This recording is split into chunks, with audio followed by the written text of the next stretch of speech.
ताणतणावाचे काही श्लोक आणि ताणतणावाच्या काही अतिशय विचार लावणाऱ्या श्लोकांनंतर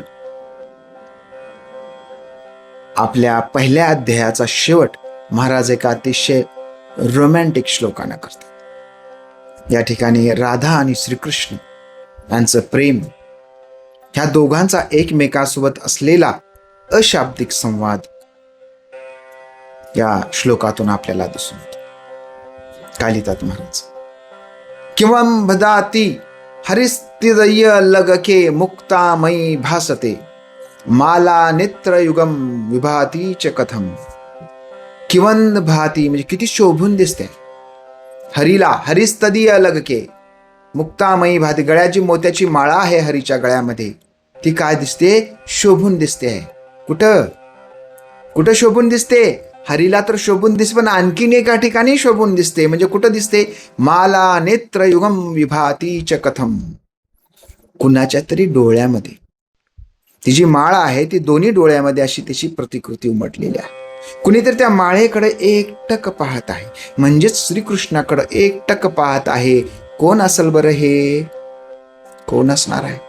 सगळ्या जगाला माहिती आहे कोण असणार आहे. अर्थातच राधा. म्हणजे राधेच्या डोळ्यामध्ये ह्या श्रीकृष्णाच्या माळा ह्या उठून दिसत आहे.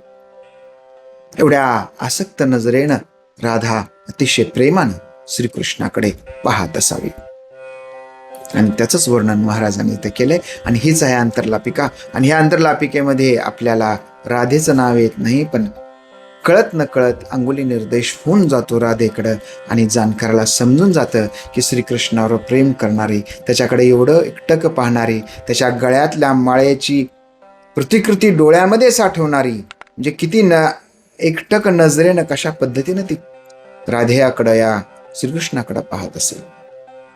अशी कोण असणार आहे? ही आहे राधा. यापुढे सर्व श्लोक हे वर्णनात्मक आहे, त्यामुळे आपला वेळ थोडासा वाचणार आहे. पण शंभूराजेंचा बुधभूषण जास्तीत जास्त लोकांपर्यंत पोहोचवण्याच्या आमच्या या उपक्रमाला साथ करा. लाईक, फॉलो, शेअर करा. भेटूया पुढच्या भागात. हा भाग होता भाग क्रमांक 112. जय शहाजी, जय जिजाऊ, जय शिवराय, जय शंभूराजे.